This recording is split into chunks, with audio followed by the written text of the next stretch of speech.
நமச்சிவாயம் வாழ்க, நாதன்தாள் வாழ்க. கடவுள் அனுகிரக நேயர்கள் அனைவருக்கும் இனிய வணக்கம். வாழ்க வளமுடன். நான் உங்கள் ஜோதிடர் விஷால் விவர்தன் பேசுகிறேங்க. நம்முடைய கடவுள் அனுகிரக சேனலில் நிறைய ஜோதிட தகவல்களை தொடர்ச்சியாக கொடுத்து வந்துகிட்டே இருக்கிறேன். பிளேலிஸ்ட்டை சென்று பாருங்கள். ஜோதிடர் விஷால் விவர்தன் அப்படின்றக்கும் என்னுடைய 750க்கும் மேற்பட்ட ஜோதிட வீடியோக்கள், நியூமராலஜி சமமான வீடியோக்கள், திருமண பொருத்தம் எப்படி பார்க்கணும், அரசியல் பிரபலங்கள் இவங்களுடைய ஜாதக ஆய்வுகள், இது போன்ற நிறைய வீடியோக்கள் இருக்குது. அதை பார்த்து பயன்பெறுங்க.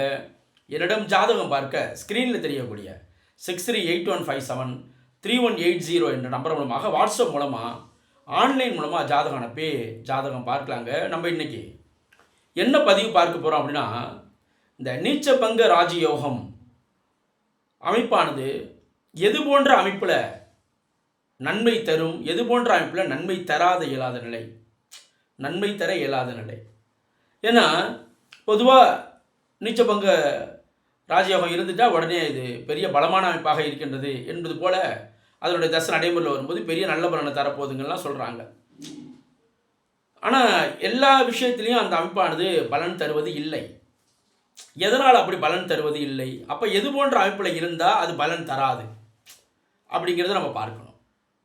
பொதுவாகவேங்க இப்போ நம்ம நீச்சபங்க ராஜயோகம்னா பொதுவாக என்ன சொல்கிறோம், ஒரு கிரகம் ஒரு இடத்துல நீச்சம் பெற்றிருக்கு, அதற்கு வீடு கொடுத்தவன் ஆட்சி பெறுதல், அதற்கு வீடு கொடுத்தவன் பரிவர்த்தனை பெறுதல், அந்த கிரகமே சந்திர அதியோகத்தில் இருத்தல், அந்த நீச்சனை உச்சன் பார்த்தல், நீச்சனுக்கு வீடு கொடுத்தவன் உச்சமாக அமர்தல், இது போன்ற விஷயங்கள்லாம் இருக்குது. அவரே சந்திர அதியோகத்தில் அமர்தல், இது போன்ற நிறைய அதில் விதிகளானது இருக்கின்றது. இப்போ ஒருவருடைய ஜாதகத்தை நான் பார்க்கும்போது, என்னுடைய ஜாதகத்தில் நீச்சபங்க ராஜயோகம் இருக்குன்னு சொன்னாங்க. அரசாங்க வேலைக்காக நான் 8 ஆண்டுகளாக முயற்சி பண்ணிகிட்டு இருக்கேன், சூரியன் நல்லா தான் இருக்காருன்னு சொல்லியிருந்தாங்க. அப்படி சொல்லும்போது அவருடைய ஜாதகத்தை நம்ம பார்க்கும்போது அவர் மீன லக்னத்தில் பிறந்திருக்கார். 8ஆம் இடத்துல சூரியன் புதனோடு இணைந்திருக்கின்றார். வீடு கொடுத்த சுக்கிரன் பரிவர்த்தனை, அதாவது சுக்கிரன் 7ஆம் இடத்துல அமர்ந்திருக்கார். அந்த சுக்கிரனோட ராகு, லக்னத்தில் அமர்ந்த சனியினுடைய பார்வை, இது போன்ற அமைப்பெல்லாம் இருக்குது. லக்னம் சனியினுடைய இருப்பால் சற்று பாவத்துவம் அடைகின்றது. லக்னாதிபதி சனியோட பார்வையால் சற்று பாவத்துவம் அடைகின்றார். ஆனால் ஓரளவுக்கு நல்லா இருக்கார். சந்திர அதியோகமும் அங்கே லக்னாதிபதி கிடைக்கிறனால பரவாயில்லை. அந்த சந்திரன் கூட சனியினுடைய 3ஆம் பார்வையில் வருவார். இது போன்ற அமைப்பெல்லாம் அங்கே வருது. ஆனால் அவருக்கு சொல்லும்போது, இல்லைங்க அரசாங்க அமைப்பு உங்களுக்கு பலமாக இருக்குது என்று சொல்லியிருந்தாங்க.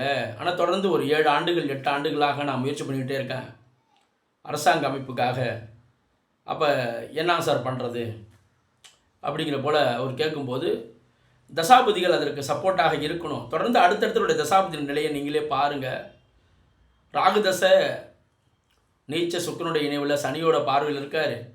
ராகுதசை சிறப்பில்லை. அடுத்தவருடைய குரு லக்னாதிபதியாக இருந்தாலும் பாவத்துவம் அடைந்த நிலையில் இருக்கார். அதற்கு அடுத்தவருடைய சனி லக்னத்தில் அமர்ந்து செவ்வாயினுடைய 8ஆம் பார்வையில் அவர் இருக்கார். தசாபதிகள் ஒரு லக்னத்திற்கு அடுத்தடுத்தது யோகம் தரக்கூடிய தசாபதிகள் நடைமுறையில் வரணும்.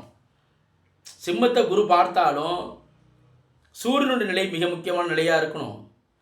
அதுக்கு தசாபதிகளும் சப்போர்ட் பண்ணணும். அது போன்ற அமைப்பெல்லாம் பலமாக இல்லை.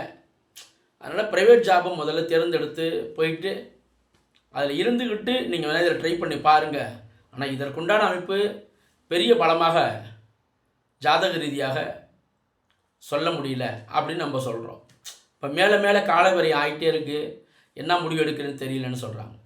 அப்போ அவர் குறிப்பிட்ட அமைப்பு என்ன அப்படின்னா, சூரியன் நீச்சபங்கத்தில் இருக்காருன்னு சொல்கிறார். உண்மைதான். சூரியன் புதனோடு இணைந்திருக்கின்றார். சூரியனுக்கு வீடு கொடுத்த சுக்கிரன் பரிவர்த்தனை. அப்போ சூரியன் நீச்ச பங்கம். இந்த இடத்துல சூரியன் நீச்ச பங்கம் அப்படின்னா சூரியன் நீச்சமானாலும் வீடு கொடுத்தன் பலமாக இருக்கார். ஆனால் எந்த வீட்டோடு தொடர்பு கொள்கிறாரு? 8ஆம் வீட்டோடு தொடர்பு கொள்கிறார். சூரியனுக்கு புதனுடைய இணைவு இருக்குது. ஆனால் சூரியனுக்கு நேரடி சுபத்துவம் இருக்கா? நேரடி சுபத்துவம்னா என்ன? அந்த சூரியனை பௌர்ணமி சந்திரன் பார்க்குறாரா? இல்லை. அந்த சூரியனை குரு பார்க்குறாரா? இல்லை. சூரியனுக்கு நேரடி சுபத்துவம் இல்லை. சூரியனுக்கு நீச்ச பங்கம் இருக்குது. நீச்ச பங்கம்னா இது வீடு கொடுத்துற பரிவர்த்தனை ஆகுறதுங்கிறது பாயிண்ட் உண்டு தான். அதே அதனுடைய காரகம் இருக்குது. காரகம் இருக்குன்னா அப்பா இருக்கார்.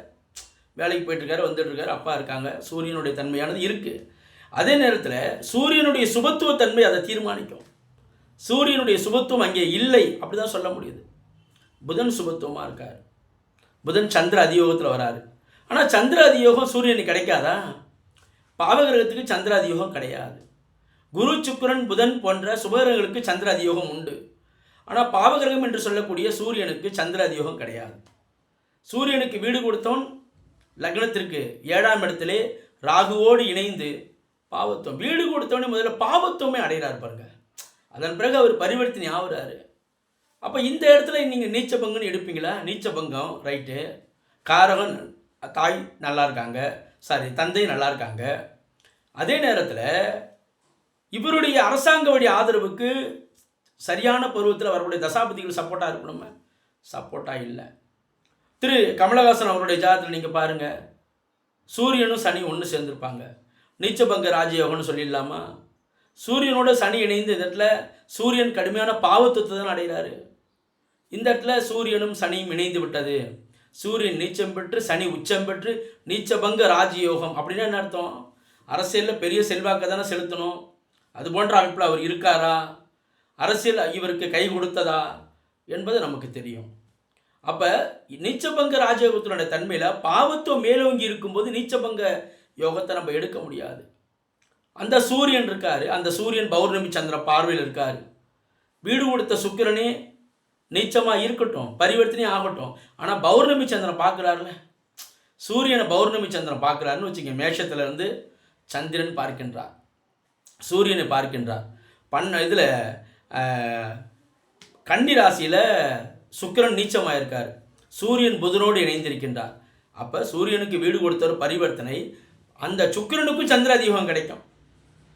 சூரியன் பௌர்ணமி சந்திரனுடைய பார்வையில் இந்த இடத்துல தான் இந்த இடத்துல சூரியன் நீச்ச பங்கம் அடைகின்றார், சுபத்துவத்தை அடைகின்றார். நீச்ச பங்கம்னா சுபத்துவம் அடைய வேண்டும். இதே சூரியன் அந்த சுக்கிரனோடு இணைந்து பௌர்ணமி சந்திரன் பார்த்தால் இந்த இடத்துல தான் நீச்ச பங்க ராஜயோகம், மேலும் வளர்ச்சி. சூரியன் அதிகப்படியான சுபத்துவத்தை அடைகின்றார். எப்படி சுபத்துவத்தை அடைகின்றார்?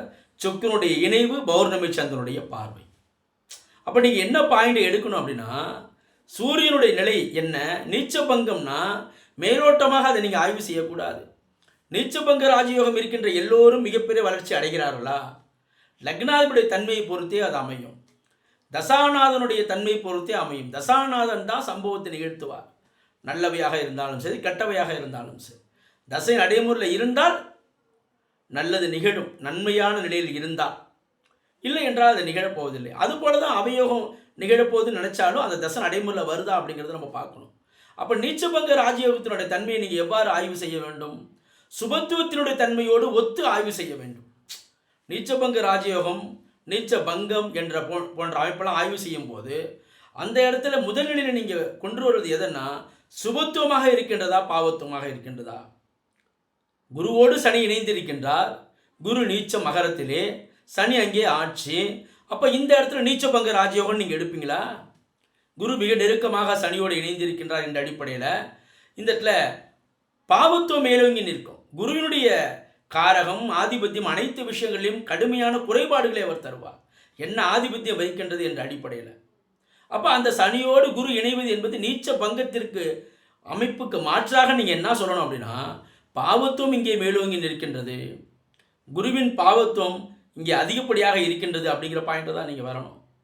அப்போ இந்த இடத்துல சனி தசை சுபத்துவத்தினுடைய தன்மையால் மேலோங்கியும், குரு தசை கடுமையான போராட்டங்களையும் இந்த ஜாதகருக்கு வழங்கும். செவ்வாய் மேஷத்தில் ஆட்சியாக இருக்காரு, சனி நீச்சமாக இருக்காரு. நீச்ச பங்கம் என்று சொல்லிவிடலாமா? சனியும் செவ்வாயும், சனி ஆட்சி, இது நீச்சமாகவும் செவ்வாய் ஆட்சியாகவும் இருக்காரு. சனி செவ்வாயினுடைய காம்பினேஷன் என்பது அந்த பாவகத்தினுடைய தன்மையும் தான் பார்க்கக்கூடிய பாவகத்தினுடைய தன்மையையும் நன்மை பெற வைக்குமா? பாதிப்பு அடைய செய்யும். அப்போ இந்த இடத்துல சனியோடு செவ்வாய் இணைவது என்பது நீச்ச பங்கம் என்பதற்கு பதிலாக பாவத்துவம் என்ற அமைப்புக்கு இங்கே நம்ம வந்துடணும். அப்போ நீச்ச பங்கம் என்றால் அந்த வீடு கொடுத்தவன் நன்றாக இருப்பதோடு அந்த நீச்சம் பெற்ற கிரகம் சுபத்துவத்தை அடைந்திருக்க வேண்டும் அப்படிங்கிற பாயிண்ட்டுக்கு நம்ம வரணும். அப்போ மேலோட்டமாக நாம் ஆய்வு செய்வதை விட சுபத்துவம் பாவத்துவம் என்ற விதியை அதனோடு பொருத்தும் போது நமக்கு அதனுடைய முழுமையான பலன் கிடைக்கும். லக்னாவுடைய வலு, நீச்சபங்க ராஜ்யம் உள்ள எல்லோரும் உச்சநிலை அடைந்து விடுகின்றார்களா, அல்லது ஓரளவுக்கு உச்சத்தை அடைகின்றார்களா, அல்லது இயல்பான அடிப்படைக்கும் சற்று மேலாக இருக்கின்றார்களா, அல்லது அடிப்படையில் இருக்கின்றார்களா அப்படிங்கிறது எப்படி நீங்கள் ஆய்வு செய்வீங்க? அந்த லக்னாவுடைய வலுவை பொறுத்து. லக்னம் பாவத்துவம் அடைகின்றது, லக்னாபி பாவத்துவம் அடைகின்றார், நீச்சபங்க ராஜயோகத்தினுடைய தசை நடைமுறையிலே வருகின்றது. நன்மையே செய்யாதா? செய்யும். அதே நேரத்தில் அது பெரிய அளவில் எதிர்பார்த்த மிகப்பெரிய முன்னேற்றத்தை அவர் தரமாட்டார். அவ்வாறு தரக்கூடிய அளவில் இருந்தாலும் அதை ஏற்றுக்கொள்ளக்கூடிய அளவில், அந்த யோகங்களை அனுபவிக்கக்கூடிய அளவில் அந்த ஜாதகருக்கு அந்த அமைப்பானது இருக்காது. காரணம் என்ன? லக்னாவுடைய பாவத்துவம். லக்னாபி நன்றாக இருக்கும்போது வருகின்ற வாய்ப்பை எல்லாம் அவர் பயன்படுத்தி மேலும் மேலும் முன்னேற்றத்தை நோக்கி பயணிப்பார். லக்னாபி வலுவிழந்த ஜாதகம் வருகின்ற வாய்ப்பை எல்லாம் பயன்படுத்தாமல் அவற்றை அவர் நன்மைக்காக மாற்றாமல் அதையே அவர் சரியில்லாத நிலைக்கு கொண்டு வந்துடுவார். அப்போ நீங்கள் என்ன பாயிண்ட் எடுக்கணும்? நீச்சபங்க ராஜயோகம் என்பது சுபத்துவ பாவத்துவத்தோடு கலந்து பார்க்க வேண்டும் என்ற அமைப்பு தாங்க இந்த அமைப்பு. இது போன்ற இன்னும் நிறைய ஜோதிட தகவல்களை தொடர்ச்சியாக நம்முடைய சேனலில் பதிவு செய்வோம். நன்றி, வணக்கம். வாழ்க வளமுடன், வாழ்க வையகம், வாழ்க பிரபஞ்சம்.